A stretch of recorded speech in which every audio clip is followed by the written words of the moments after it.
new Honda City comes in diesel and petrol variants, and what you'll see in this video is a quick drive of the Petrol City and the CVT automatic variant as well. Before we get to the looks, let's dive straight into the engine. The Petrol City is powered by the same 1.5-litre iVTEC petrol engine that the earlier City had, but power and fuel efficiency have been tweaked a bit. The new City puts out 1 bhp more than its predecessor at 117 bhp or 119 PS at 6,600 rpm and torque of 145 Newton meters at 4,600 rpm. We first drove the manual Petrol City equipped with a 5-speed manual transmission. Those who are familiar with the Honda City will find the driving experience entirely familiar.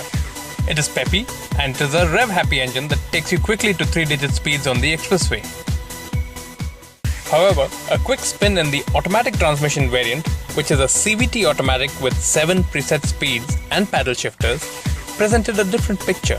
This car is for those who want the sheer convenience of an automatic but loses out on that sporty edge even in sport mode. CVTs though are highly fuel efficient. And Honda has paid a lot of attention to fuel efficiency.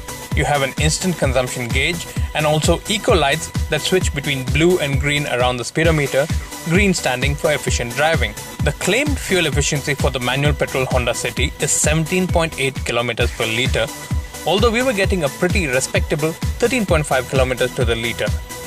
The automatic though had been driven pretty hard, so in our short stint, fuel efficiency was under 10 kilometers per litre, although Honda claims 18 kilometers per litre for the petrol CVT. Steering feel is pretty light and it is convenient to throw the city around in traffic. Ride comfort too is excellent thanks to the increased wheelbase. The length and width of the car are identical to the earlier City, but wheelbase goes up by 50mm and that has freed up plenty of interior space. The car now easily has one of the most spacious rear seats and adds convenience features like rear AC vents and 4 power outlets. The top-end features are common to all engine variants, such as the sunroof, touchscreen climate control, Bluetooth, and reverse camera, among other features.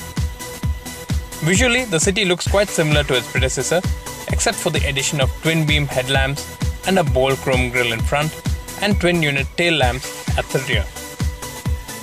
Boot space too has increased on the new City, and it is now at 510 litres.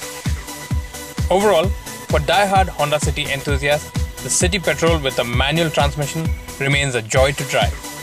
And the CVT variant would appeal to those who want the convenience of an automatic. The Petrol City is for the self-driven, while the diesel's appeal is quite different.